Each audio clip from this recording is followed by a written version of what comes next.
اور اس کی وجہ یہی تھی کہ وہ ایک بہت اچھے فائٹر تھے، بہت اچھے ایکٹر تھے، اور ان کے پیچھے ان کے والد سنیل دت کا بہت ہاتھ تھا۔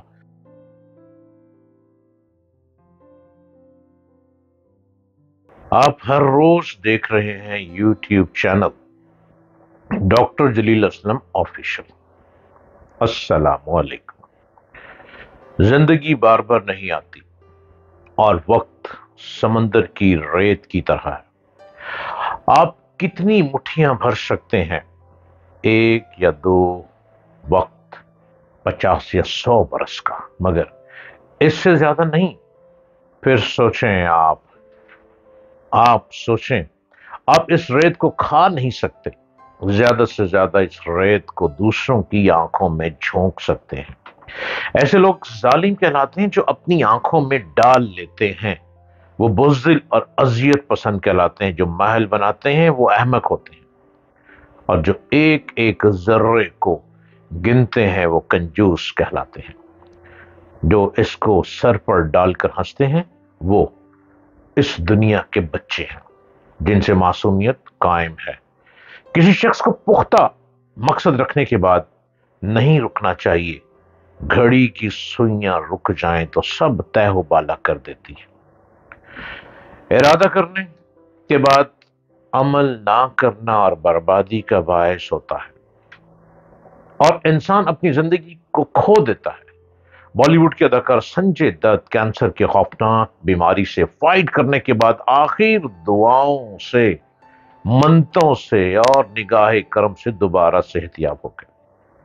سنجے دت کا شمار ان 90s کے ٹاپ کے ایکٹرز میں ہوتا ہے کہ 90 میں سنجے دت کی ہر مووی، ہر فلم ہٹ ہوتی تھی، اور اس کی وجہ یہی تھی کہ وہ ایک بہت اچھے فائٹر تھے، بہت اچھے ایکٹر تھے، اور ان کے پیچھے ان کے والد سنیل دت کا بہت ہاتھ تھا۔ اپنی ہر پروڈکشن میں اپنے بیٹے سنجے دت کو لیتے تھے، اور یوں سنجے دت نے بہت ہٹ فلمیں دی، اور سنجے دت کے والد بھی اپنے زمانے کے ٹاپ کے ہیرو رہے۔ بڑی بڑی فلموں میں ہیرو کے طور پر آئے، اور یوں ایک ٹاپ کی ایکٹریس نرگس سے شادی کی، جس میں تو سنجے دت کی پیدائش ہوئی۔ سنجے دت اپنے ایکشن کے لحاظ سے ایکشن فلموں میں ٹاپ پہ رہے اور آج تک ٹاپ پر چلے آ رہے ہیں۔ سنجے دت کو بہت مشکلات کا سامنا کرنا پڑا۔ کبھی ان کو جیل میں ڈال دیا گیا، پھر وہ جیل سے باہر نکلے، ان پر ڈرگ لینے کا الزام لگا، پھر وہ ڈرگ سے صحت یاب ہوئے، اور یوں سنجے پھر کینسر کی بیماری میں مبتلا ہوئے۔ بہت سٹریس کے ساتھ زندگی گزارتے رہے، لیکن جب بھی اسکرین کے سامنے آئے وہ ایک کمال کے ٹاپ کے ایکٹر ہی کہلائے۔ سنجے دت کینسر کی بیماری سے لڑنے کے بعد دوبارہ صحت یاب ہوئے ہیں، اور بالی ووڈ اداکار سنجے دت کے اثاثے کچھ اس طرح سے ہیں۔ اتنے حالات سے گزرنے کے بعد، اتنی فائٹ کرنے کے بعد، پھر بھی کچھ نہ کچھ سیونگ کر لی۔ انہوں نے بے حساب پیسہ کمایا، بے حساب شہرت کمائی، بے حساب مال و دولت اکٹھا کیا، لیکن ساتھ ساتھ جو خرچ بھی کرتے رہے اتنا زیادہ سیو نہیں کر سکے جتنا کہ انہی کے مقابلے کے دوسرے اداکاروں نے کیا۔ سنجے دت کا شمار بالی ووڈ کے صف اول کے ٹاپ کے لوگوں میں ہوتا ہے۔ سنجو بابا کے نام سے مشہور جانے جاتے ہیں۔ سپر ہٹ فلموں کے اداکار ہیں، ہر طرح کے کردار بخوبی نبھاتے آئے ہیں، اور کینسر کی بیماری سے فائٹ کرنے کے بعد دوبارہ نیا جنم لے کر جنگ جیت گئے۔ جنگ جیت کر دوبارہ زندگی کو صحت یابی کی طرف لیے رواں دواں ہیں، اور ایک بار پھر اداکاری کے میدان میں جڑ گئے۔ سنجے بابا عالیشان زندگی گزارتے ہیں، جو پیسہ آتا ہے اس کو خرچ کرنے کی جستجو میں رہتے ہیں کہ یہ خرچ ہوتا چلا جائے۔ شاہانہ لائف گزارنا پسند کرتے ہیں۔ ان کے اثاثوں کی مالیت 250 کروڑ ہے۔ ان کا ممبئی کے پوش علاقے پال ہل میں ایک بڑا اپارٹمنٹ ہے۔ ان کے پاس لگژری گاڑیاں بھی ہیں، جن میں رولز رائس، فراری، اوڈی اور بی ایم ڈبلیو شامل ہیں، جن کی مالیت کروڑوں میں ہے۔ اس کے علاوہ وہ ایک بھی مالک ہیں، ایک شپ بھی رکھتے ہیں جس میں وہ اپنے دوستوں کے ساتھ گھومتے ہیں، ان کے پاس لگژری گھڑیاں اور کمال قسم کے چشمے ہیں، قیمتی زیورات بھی ہیں۔ ان کا شمار انہی ٹاپ کے لوگوں میں ہوتا ہے جو آدمی بڑا آدمی بننے کی جستجو میں رہتا ہے۔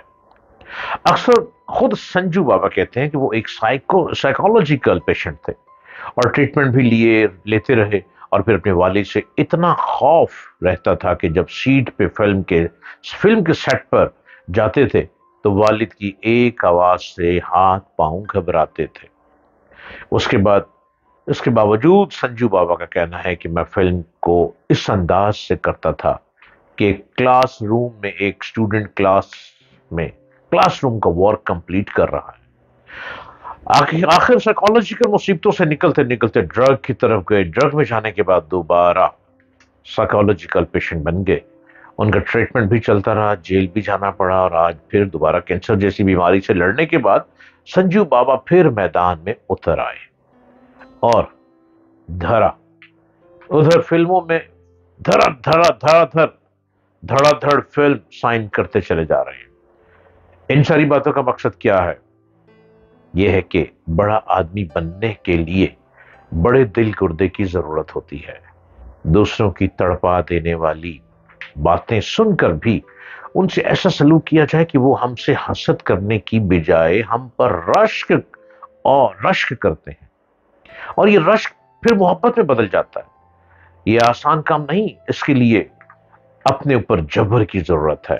جب ہم نے یہ مقام حاصل کر لیا تو ہماری کہانی بیان کی جانے لگے گی۔ شخصیت کی تکمیل کے لیے یہ پہلو بہت ضروری ہے۔ آپ شخصیت کو آگے لیے چلتے ہیں، راستے میں حسد کے لوگ میدان میں اتر آتے ہیں۔ آپ کو حاسدین سے گزرنا ہے، گول کی طرف بھاگنا ہے، اور آپ کا گول وہی ہے جو سنجو بابا کا گول تھا۔ ایک بڑا ایکٹر بننا چاہتے تھے، والد کے سامنے ٹانگیں کانپتی تھیں، پھر بھی کام کرنا ضروری تھا۔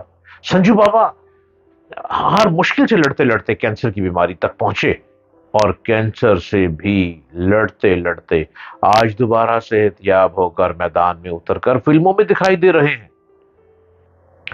اگر انسان چاہے بیماری سے بھی فائٹ کر سکتا ہے، اگر انسان چاہے تو ہر طرح کے حالات میں اپنے آپ کو سدھار سکتا ہے۔ یہ آپ کے دماغ کی جنگ ہے، یہ آپ کے دل کی جنگ ہے۔ آپ جدھر چاہیں وہاں بازی مار سکتے ہیں۔